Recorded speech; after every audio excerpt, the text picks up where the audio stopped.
വാർത്തകൾ വിശദമായി നോക്കാം. ഐ ലവ് മുഹമ്മദ് വിവാദത്തിൽ വർഗീയ ബാനറുകളുമായി ഉത്തർപ്രദേശിൽ അക്രമികൾ സംഘർഷത്തിന് തയ്യാറെടുക്കുന്നതായി രഹസ്യാന്വേഷണ വിഭാഗം.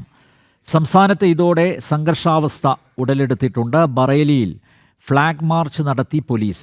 ഐ ലവ് മുഹമ്മദ് ക്യാമ്പയിൻ്റെ മറവിൽ കഴിഞ്ഞ വെള്ളിയാഴ്ചയാണ് പോലീസിന് നേർക്ക് ബറേലിയിൽ ആക്രമണം നടന്നത്. വിവരങ്ങളുമായി എസ് നന്ദഗോപൻ ചേരുന്നു. നന്ദഗോപൻ, കരുതിക്കുട്ടി മനഃപൂർവ്വം പ്രകോപനം ഉണ്ടാക്കുക, വർഗീയ സംഘർഷത്തിൻ്റെ മറവിൽ മുതലെടുപ്പ് നടത്തുക, ഇസ്ലാമിസ്റ്റ് തീവ്രവാദികളുടെ തനത് ശൈലി അത് ബറേലിയിലും ആവർത്തിക്കുന്നു എന്നാണോ മനസ്സിലാക്കേണ്ടത്?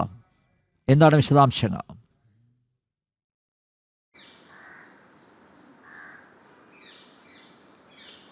അനിൽബേർ, ഉത്തർപ്രദേശിൽ ഉടനീളം ഈ ഐ ലവ് മുഹമ്മദ് ബാനറിൻ്റെ അല്ലെങ്കിൽ ആ ക്യാമ്പയിൻ്റെ മറവിൽ വർഗീയ ശക്തികൾ, തീവ്ര ഇസ്ലാമിസ്റ്റുകൾ സംഘർഷത്തിന് തയ്യാറെടുക്കുന്നു എന്നുള്ളതാണ് രഹസ്യാന്വേഷണ വിഭാഗം ഉത്തർപ്രദേശ് പോലീസിനും സർക്കാരിനും നൽകിയിരിക്കുന്ന റിപ്പോർട്ടുകൾ.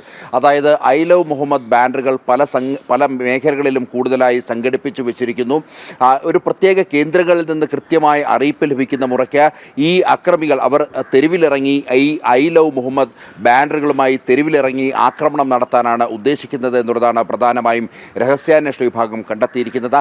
ഇതിൻ്റെ അടിസ്ഥാനത്തിൽ ഉത്തർപ്രദേശിലുടനീളം പോലീസ് വിന്യാസം കർശനമാക്കിയിരിക്കുകയാണ്. പ്രത്യേകിച്ച് കാൻപൂർ മേഖലയിലാണ് ഈ ആക്രമണത്തിന് അല്ലെങ്കിൽ ഈ ഐ ലവ് മുഹമ്മദ് ആക്രമണത്തിന് തുടക്കമിട്ടത്. പിന്നീട് അത് ബറേലിയിലേക്ക് വ്യാപിക്കുകയായിരുന്നു. ബറേലിയിൽ കഴിഞ്ഞ വെള്ളിയാഴ്ച വലിയ രീതിയിലുള്ള ആക്രമണമാണ് ഉണ്ടായത്. ഈ വെള്ളിയാഴ്ച പ്രാർത്ഥനയ്ക്ക് ശേഷം പള്ളിയിൽ നിന്നും ആഹ്വാനമുണ്ടാകുകയായിരുന്നു ഈ ഐ ലവ് ബാനറുകളുമായി തെരുവിലേക്ക് ഇറങ്ങാൻ. അങ്ങനെ തെരുവിലേക്ക് ഇറങ്ങിയവർ ഈ വെള്ളിയാഴ്ച നിസ്കാരത്തിന് ശേഷം തെരുവിലിറങ്ങിയവർ പോലീസിന് നേർക്ക് വലിയ രീതിയിൽ ആക്രമണം അഴിച്ചുവിട്ടു. പോലീസിനെ വലിയ കല്ലുകൾ ഉപയോഗിച്ചുകൊണ്ടും പാറക്കഷ്ണങ്ങൾ ഉപയോഗിച്ചുകൊണ്ടുമൊക്കെ തന്നെ ഈ ആക്രമികൾ നേരിടുകയുണ്ടായി. അവരെ മാരകായുധങ്ങൾ ഉപയോഗിച്ചും അതേപോലെ തന്നെ മറ്റ് വടികൾ ഉപയോഗിച്ചും മറ്റും ആക്രമിക്കുന്ന സ്ഥിതിയായിരുന്നു ഉണ്ടായിരുന്നത്. കൂടുതൽ പോലീസ് സേന സ്ഥലത്തെത്തിയാണ് സ്ഥിതിഗതികൾ നിയന്ത്രണ വിധേയമാക്കിയത്. അതേസമയം ഇപ്പോഴും ബറേലിയിൽ സംഘർഷാവസ്ഥ തുടരുന്ന ഒരു സാഹചര്യമാണ് നിലനിൽക്കുന്നത്.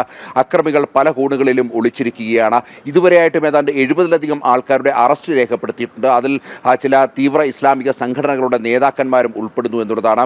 ഈ 70 പേരിൽ ഉൾപ്പെടുന്നവർ അവർ ഈ ഉത്തർപ്രദേശിന് പുറത്തു നിന്നും ഉള്ളവരും ഉണ്ട്. ഈ അറസ്റ്റ് ഉൾപ്പെട്ടവർ, അതായത് ബീഹാറും പശ്ചിമ ബംഗാൾ അടക്കമുള്ള സംസ്ഥാനങ്ങളിൽ നിന്നും ഉള്ളവരും ഈ അറസ്റ്റിൽ ഉൾപ്പെടുന്നു എന്നുള്ളതാണ്. അതായത് വളരെ സംഘടിതമായും ആസൂത്രിതമായും ആയിരുന്നു ബറേലിയിൽ ആക്രമണം നടന്നത് എന്നുള്ളതാണ് പോലീസ് ചൂണ്ടിക്കാണിക്കുന്നത്.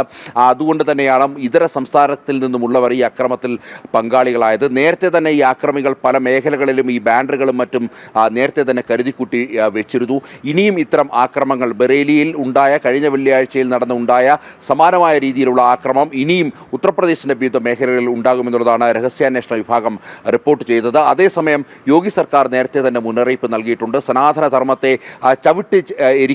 ചവിട്ടിഞ്ഞെരിക്കാം എന്ന് കരുതുന്നവർക്ക് തെറ്റി അത്തരക്കാരെ നരകത്തിൽ ചെന്നാലും അവർക്ക് മറുപടി നൽകുമെന്നുള്ളതാണ് ഉത്തർപ്രദേശ് മുഖ്യമന്ത്രി താക്കീത് നൽകിയിരിക്കുന്നത്. മാത്രമല്ല ഈ ഐ ലവ് മുഹമ്മദിൻ്റെ പേരിൽ തെരുവിലിറങ്ങി സ്ത്രീകളെയും കുട്ടികളെയും പോലീസിനെയും അതേപോലെ തന്നെ വ്യാപാര സ്ഥാപനങ്ങളും ആക്രമിക്കുവാൻ ശ്രമിച്ചാൽ അവർക്കെതിരെ ശക്തമായ നടപടി ഉണ്ടാകും. വരും തലമുറ പോലും അനുസ്മരിക്കും വിധമുള്ള അതിശക്തമായ മറുപടി നൽകുമെന്നുള്ളതാണ് ഉത്തർപ്രദേശ് മുഖ്യമന്ത്രി വ്യക്തമാക്കിയിരിക്കുന്നത്.